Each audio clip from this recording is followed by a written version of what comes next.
పాకిస్తాన్ కి big shock ఇచ్చింది BCCI.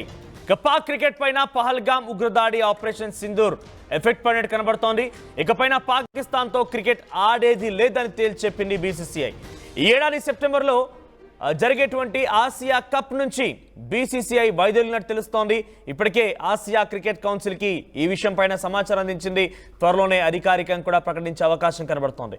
ఇక పహల్గామ్ ఉగ్రదాడి ఘటన తర్వాత ఆపరేషన్ సింధూర్ తర్వాత పాకిస్తాన్తో ఎట్టి పరిస్థితుల్లో కూడా కలిసే ప్రసక్తి లేదు, మళ్ళీ ఆడే ప్రసక్తి లేదు. బేసిక్గా ఇండియా పాకిస్తాన్ మ్యాచ్ అంటేనే ప్రజలంతా కూడా టీవీలకు అతుక్కుపోయి ఉంటారు. భారతదేశం ఘన విజయం సాధించి మన మూవ్ అండ్ ఎజెండాని రెపరెపలాడించడం కోసం క్రికెట్ అభిమానులు కానివ్వండి, సామాన్యమైన జనులు, అసలు క్రికెట్ చూడని వాళ్ళు సైతం ఆ రోజు తప్పనిసరిగా టీవీలకు అతుక్కుపోయి ఇండియా పాకిస్తాన్ మ్యాచ్ చూస్తూ ఉంటారు. సో అటువంటి ఎగ్జైట్మెంట్తో మ్యాచ్ కొనసాగుతూ ఉంటుంది.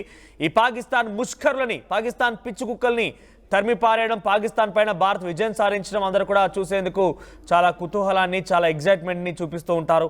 అయితే ఇకపైన పాకిస్తాన్ ఇండియా మ్యాచెస్ ఉండవు అని చెప్పి చాలా కరాఖండిగా బీసీఐ తేల్చేసింది.